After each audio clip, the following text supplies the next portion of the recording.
cycles, life cycles of topics, and in 4 years, most of the people who are dealing with the past right now will have disappeared, or is it sustainable? Before you answer, I would like to ask you, with what kind of emotion did you ask this question? Well, obviously in a mood of kind of resignation, because I think we developed, based on Edazar's approach, with some major changes. We developed a event data-based early warning system, which, when we really had or thought that we had created something that really helped us monitor situations, or looking at interaction patterns between different conflict actors in a very good way. At that moment, we had to stop the exercise, because the Swedish development agency said, well, actually we are now heading more towards SSR, security sector reform, and I understand why, because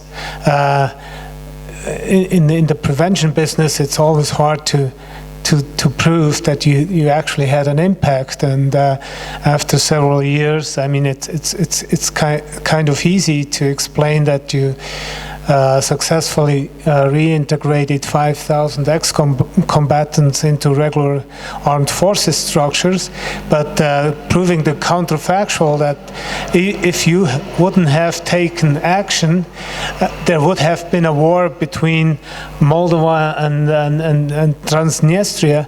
That's, yeah, I think that's the problem. Sorry, this intervention. I'm very happy to. First of all, okay. First of all, I think I'd like to mention that we're all more or less victims of political processes and politicians who take decisions according to what sells in certain moments, and what might be sensible does not necessarily mean that it happens, as we all know. So I think I wouldn't like to play prevention versus dealing with the past. I know such things happen, and I think they're profoundly ridiculous, amongst other things because I happen to think that dealing with the past is a way of doing preventive work for future conflicts. And for example, if you look at former Yugoslavia, you can say that the politics of Tito to deal with the past was profoundly erroneous. He pacified very actively his country in a certain moment, but he left many things so badly unanswered that it was very possible for politicians at a certain point to use strong racist and vengeful fantasies existing in the population, to use that as part of the political process of division. So I wouldn't want to play one against the other, but I completely agree with you. Unfortunately, instead of developing these things, I'm strongly in favor of early warning systems, for example. Instead of integrating what different activities could learn from each other, what we have is certain moments where one or the other thing is done. Since from my own history, I'm a therapist, I've had that history with therapy a long time. When I was a young man, psychoanalysis was in. Later on, it was family therapy. Later on, it was, Gestalt. So we have these ongoing, and what I do think is that all of these models are brought about and applied in the different countries that need them in a very imperialistic way. We continue to apply whatever more or less intelligent ideas has appeared in our scientific discourses, and we just apply them because that's on our agenda. And my real question is not dealing with the past against prevention, but my real question is, what was mentioned before today, how differentiated do we ask what people need and what they're doing, and where we come in with whatever knowledge we have acquired. And that, to me, is the real problem, because very often, even if we ask people, we get answers that are self-confirming our imperialist reality. So even if the word isn't very well used today, I tend to repeat it, because I think our tools of peacemaking and of sustaining peace are sold. It's a business, and it's a business that is not a very moral business, to put it mildly. I'd like to respond. From being here last year, I'm going to suggest a process, which is whenever the bell rings, let's breathe and just let it ring. Like every 15 minutes? Every hour. No, on the hour, not every. It could be every 15 minutes. That might not be bad. 15 minutes. But the hour is when it's long. But maybe every 15 minutes. So I thought when he asked you for your feeling, you were going to say frustrated, not resigned.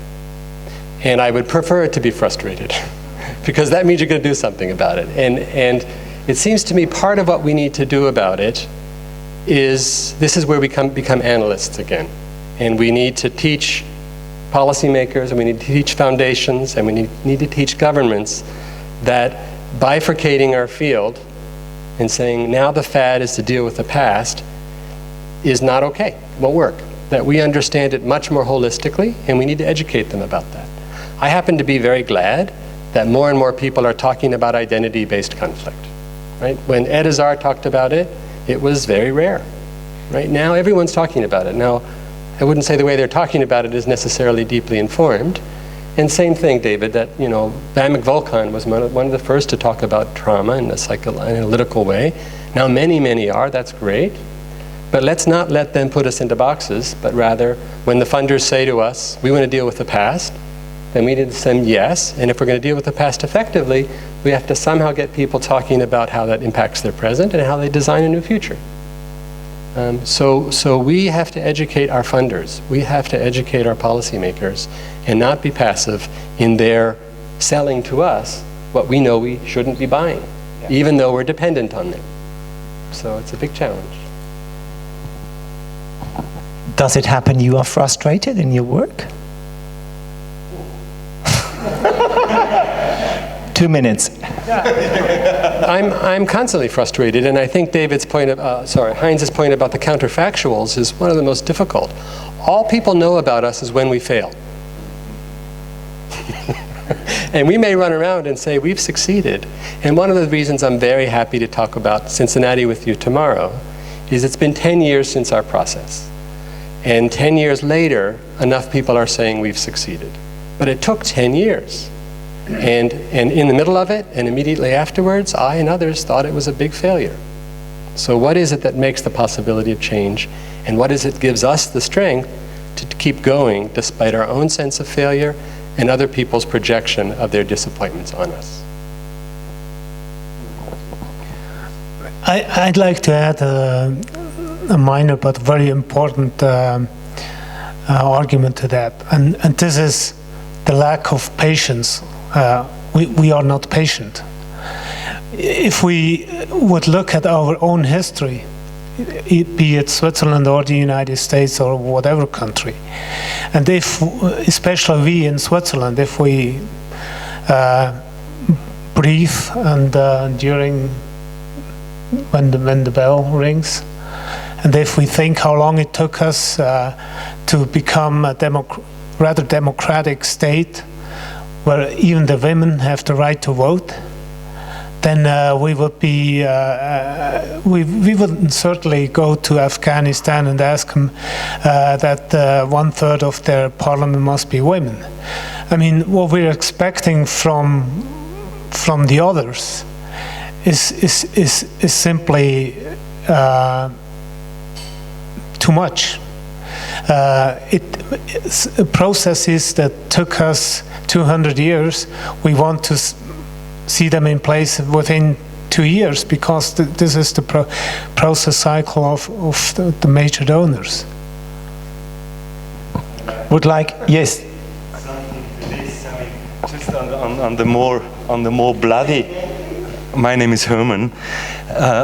On the more bloody side, I think we Europeans very often forget the blood our soil is soaked with all over Europe in the last 400, 500 years. I just happened to go up to Strasbourg recently, and driving through this landscape, it came to me all these, I don't know how many wars that happened only in this area, and the amount of blood that is really in this soil. And I think it always helps me a bit to become a bit more humble when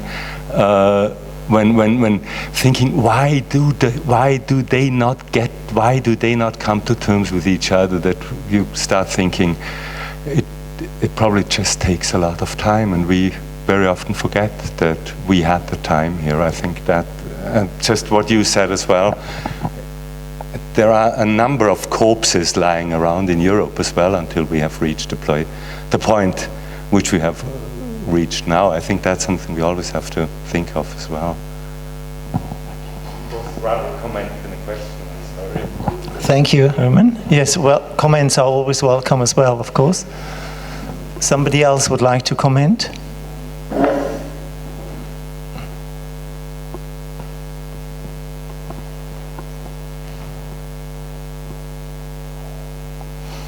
Okay, so I would like David, if that's okay, to ask your question for Jay or Heinz. I think for Jay would be good. I asked my question to Heinz already before, so I'll ask my question to Jay, although I'm conscious that the time is too short to really answer that. Because when you explained before, you asked people, why do you care? What does it matter to you? And I wanted to know more about how you deal with conflict capacity of the people you're working with, how you deal with their incapacities to accept differences, or how do you enhance a rediscovering, or maybe discovering for the first time, of capacities to differ? Because this is not only about agreeing, it's about differing and being able to differ without killing each other. So I wanted to know more about that. Okay, so I have 30 seconds? Yeah, I think I'll be talking about this a bit tomorrow. So, but first of all, UPSI is the name of your going up. So the name of my work is Aria, and Aria is a song. And part of what I'm suggesting to people is that conflict can be creative, and that engaging conflict. I talk about conflict engagement. I don't talk so much about resolution. I say engaging conflict in and of itself can be something out of which we learn and grow and improve our relationships. So that's the first sort of analytical or conceptual metaphor I use with people. But to be more concrete, last week in Moldova, we were struggling with what conflict case to use as we taught them the RA method, which begins with surfacing antagonism, raising up their differences, and then finding their why they care deeply about those differences, what their stories are, what their past is, and what the possibility of a new future might become.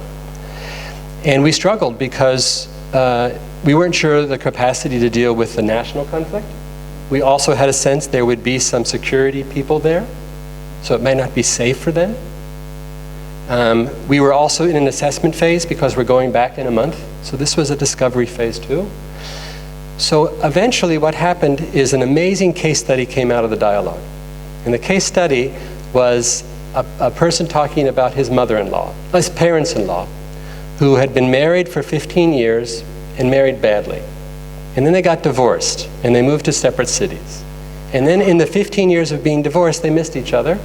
They got old, they needed help, and they decided to live back in the same house together but not married. So think of the metaphor there, right? A metaphor in an island or a region where they were together once under former Soviet Union. They were separated. They're now separated uncomfortably. Some want to live back together, some don't. So we used that metaphor as a concrete case. We got them very engaged in it. They loved it. They role-played. They learned tools. They felt some mastery, I think.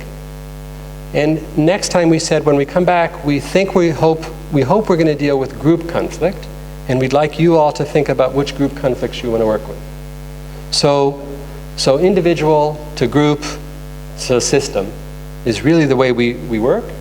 We talk about helping people do solos. After they do solos, they learn to do duets. After they learn duets, we conduct them through a group process. So it's really a developmental process from the individual into more complex systems, and try to gradually support their development of that complexity and engagement for creative discovery within that complexity. Maybe 2 minutes?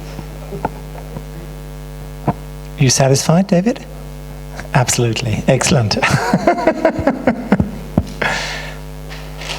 If there is another yes, please. My name is Yuri. I'm from Ukraine, and I just thought about asking all the panelists one question. There was some words I heard from David's presentation about solving something and for money and for business. And my question is, probably it's not politically correct questions, but I just want to pose it for all of you, and I expect you will respond. What is your inner motivation in doing what you are doing? Is it just the idea of, well, I will not help you answering the question. Just I wanna listen what you just say. Okay, so, thank you. Now you said all the panelists, you want to hear something. Okay. So I start with David this time. My initial motivation for getting involved with all this is to think that I wanted to help that children in future generations or in other countries didn't have to deal with the same history I had to deal with in my country. That's the starting of it. That's what I told you today. But motivations get more complex during life. So nowadays it's not only that, it's also that I have certain political convictions I stand for. I do think that peace is a good idea, amongst other things. And I actually have very strong opinions about how ignorant we are about what happens to other people. And I try to understand my work in that direction, in making people express themselves and in making myself and others listen. So the issue of listening is key. I don't know if that's an answer. I think not only is it a politically correct question, but it's essential. And we don't ask that question of ourselves and each other enough, so that we as peacemakers often project our demons and sometimes our angels on other people without knowing it. So great question. My initial answer is because I was good at it, because I did it, and I liked doing it, and I liked the response. So as a youth, I did it because I was good in it, did more of it because it helped me feel there was something I could do that was useful.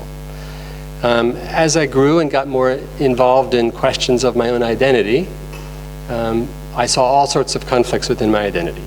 And then I saw all sorts of conflicts within my national, religious, and cultural identity that were being expressed in the world.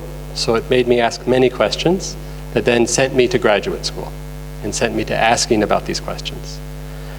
And then more fully now, it's really about this, I like peace at a initial sense, but in a more holistic sense, I see peace as the presence of what life should be about. Not only the absence of destruction, but the presence of creativity, of imagination, of cooperation, of so forth. So it's a great thing to devote my life to. I feel tremendously privileged, even amidst the frustration, to be able to do this in my professional life. I now have the tremendous joy of having 3 children who are following that path. So there are some great rewards as well as the difficulties.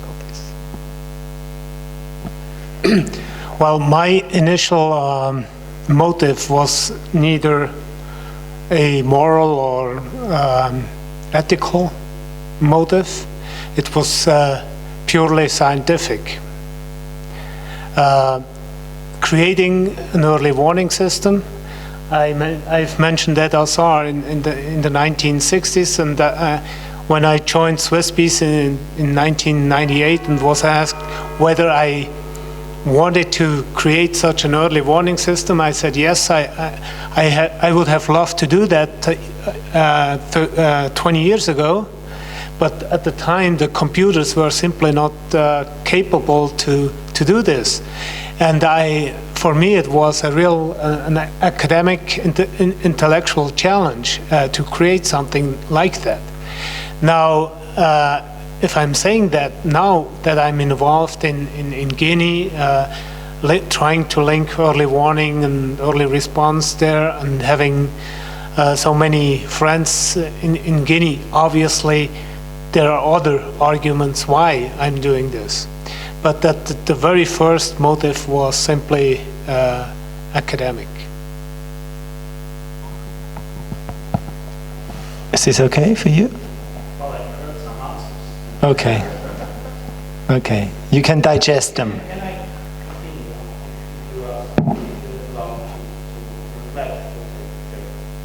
I want to ask all of you if that is okay. We have now 7:15. Okay, we go on for 5 more minutes. Is that okay? Good. I will pose some short comments for what I heard.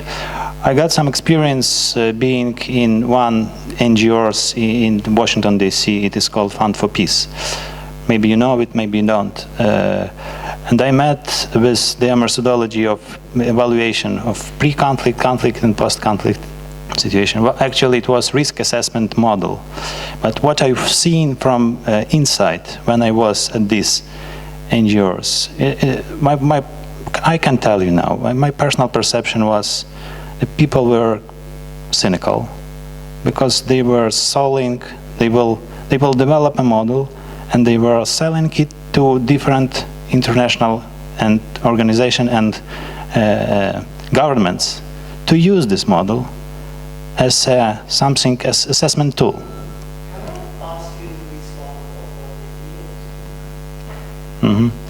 Well, and what I heard from you, I'm in mixed emotions. I believe you were frank when you were talking about your feelings, but well, my general perception still with this example. And you all practitioners and you all work in this field and you are in NGO parts. But the business is my perception still now. Business is always there. And to what extent is the business and your ethical motives or purely academic motives coincide with each other?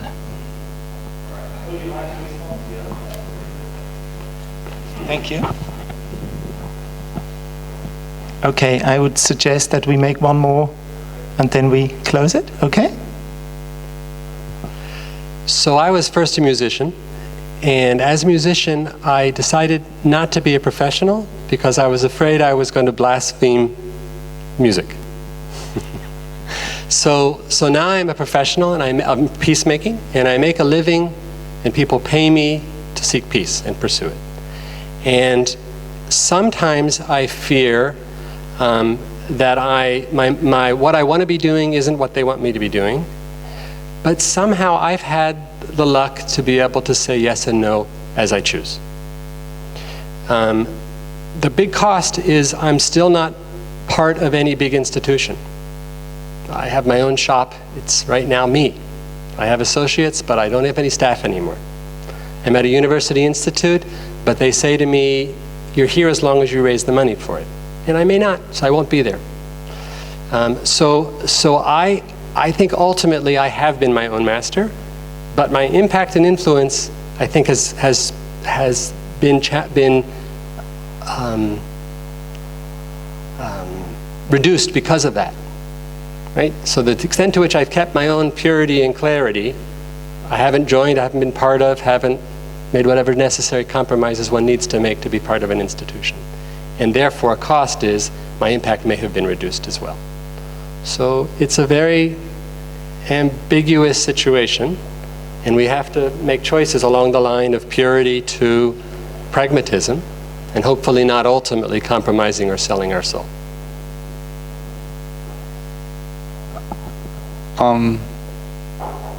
I'm also my own entrepreneur, but you know, I think there are two sides to what you're saying. There's one side where I wholeheartedly agree, and where I think we always have to ask ourselves again and again, when am I selling out myself to my convictions and so on? And then there's another side to what you're saying, as if peacemaking is only good work if it's completely morally sound. And I'm not so sure about that, because sometimes I also get sick and tired with too much moralizing. Businesses don't have to be amoral because they're businesses, as long as they're clear and open about it, for example. So I think your question is very, very justified. But I'd also like to say we have to be very careful in not making so-called morals another way of actually limiting our capacity to analyze what we do. And I think we have to question from a moral, from an ethical, and from all political standpoints this. And we have to ask ourselves what we do. And undoubtedly, we're involved again and again in situations which are rather doubtful. For example, I work right now very much in Palestine. That means the Gaza Strip and the West Bank. As a German, working in that area is a very, very complex, complicated thing. And every time I go there, I ask myself again and again, if I'm not completely out of my mind to even try to do something there which might be worthwhile. And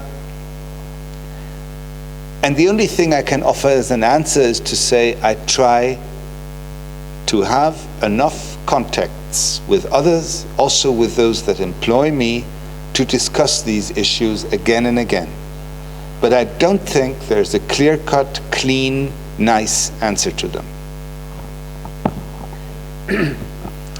Well, I would agree to that.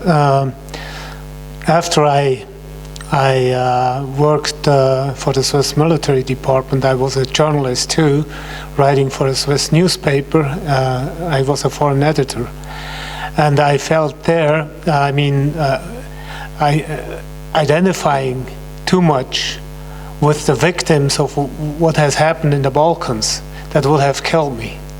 So you also need kind of a coping mechanism that you can still function, and it's a difficult task to maneuver between identifying with potential victims or actual victims and protect yourself from just resigning to talk about resignation again.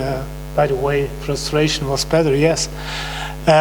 So it's, how can we prove that we are morally committed? Do we have to say, well, we don't want to make money? I mean, we have to make a living ourselves. How can we prove it? Do we have to prove it? Does a physician have to prove that he cares for his patients? I don't know. Thank you, all of you. I would like to leave it at that point, and I can imagine that you find here everybody can contribute something, and these 4 days have the chance to go deeper there. I would like to thank you very much, and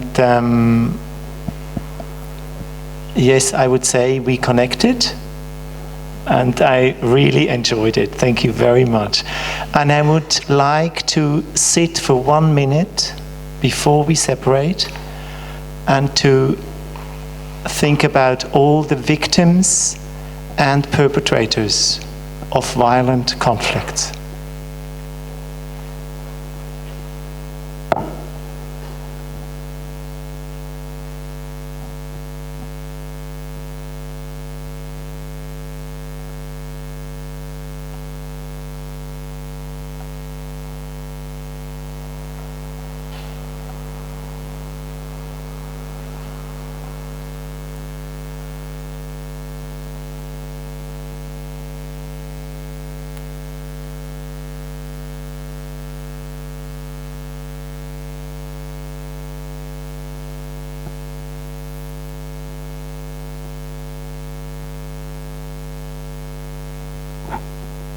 Thank you. Have a very good academy and have a very good evening.